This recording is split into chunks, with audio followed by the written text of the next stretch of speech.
everybody who's watching this Zoom, you have our heartfelt condolences coming off the loss of your father, who was so well respected, just a gentle giant and a guy who many in this sport just love.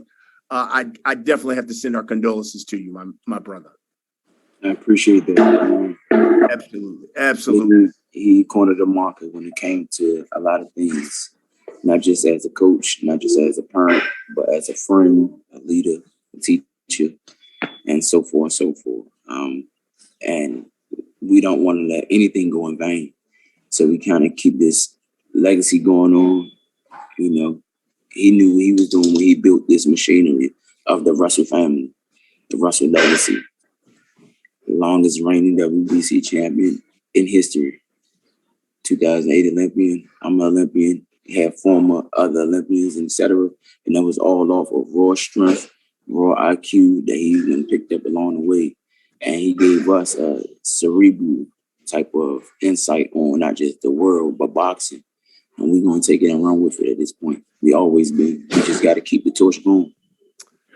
Let me follow up on that, Antuanne, because I remember we had your last fight in February on Showtime. And at that time, you were fighting with a heavy heart because your father was going through some medical issues at that point. How difficult is this fight now, considering he's gone? I think this is, I told myself, this is a true coming out for me. You know, I've been having battles. I believe my family all been having battles. A year first, I would say, you know, just a lot of things that was happening for the first time.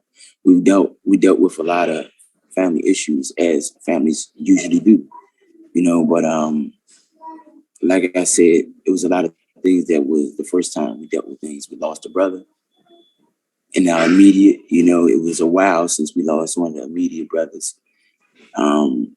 Yet alone, my father, he had surgery before on his knee when he went hunting, blew his knee bone out. But this time he got his foot cut off completely. That was the first. Next thing you know, he had his toe cut off completely. Now we wheeling him around in a wheelchair permanently. He got a prosthetic leg permanently. These are things that I considered as a year first. And now he's gone, you know. And I believe that was just part of life cycle, you know. Life has a road that demands not just excelment, but evolution. And that's part of life. Evolution is we get born, we grow old, and we die. You know, and like he passed these seeds on, and it's gonna be our time someday. So, like I said, we're gonna carry this legacy that he left with us, this information he left with us, the love and the intelligence, and etc. And the foundation that he created for us. And we're gonna keep it going. Let me follow up on that, and with your trainer, Gary, right there. Gary, what has this been like for you now? Because you're the patriarch of the family. Now you're the main trainer, not only for Antuanne, but Antonio as well. What has that been like for you? Honestly, I've been falling right in suit. It's something that I've always been doing anyway. I've always was staying side by side with my father, helping, coaching my younger brothers, and etc.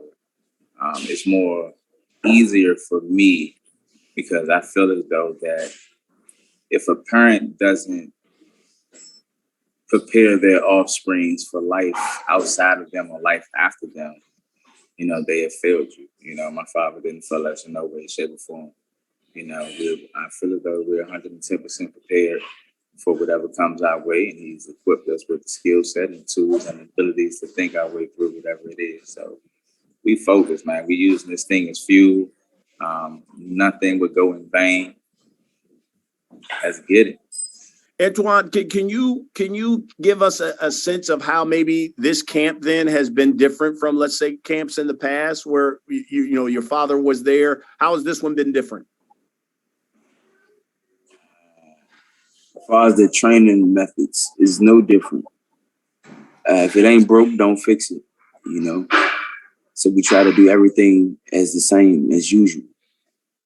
The only difference is, to me, is that he's not here. My dad isn't here. The voice, the foul language here and there for inspiration, you know, it ain't there, you know. We got to go off of what he left us with up to this point, and we got to keep sharpening our tools, because that source isn't there no more. He's not there saying, hey, your toe ain't twisting all the way on your hook. You ain't raising all the way up on your body shot. Make sure you throw this combination right after you come off with this combination. You know, we done picked up on those type of tweaks and viewpoints as years came by.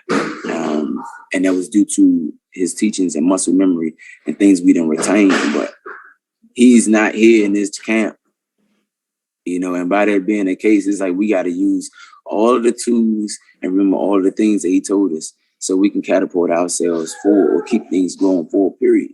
We can't step back at this point. If we step back, that means everything he done taught us and all the sacrificing he done did for us and all the sacrificing we done did for ourselves, and then some, will be in vain. Got it. It'll be us working backwards. You know, so that's the only drastic change that's really been in forefront in this camp. As far as training, we've been busting our tails like usual. Birthdays, 4th of July, probably, we will be in here. You know, so it's never been no true change in our regiment when it comes to training in the gym or preparing for a fight as far as preparation.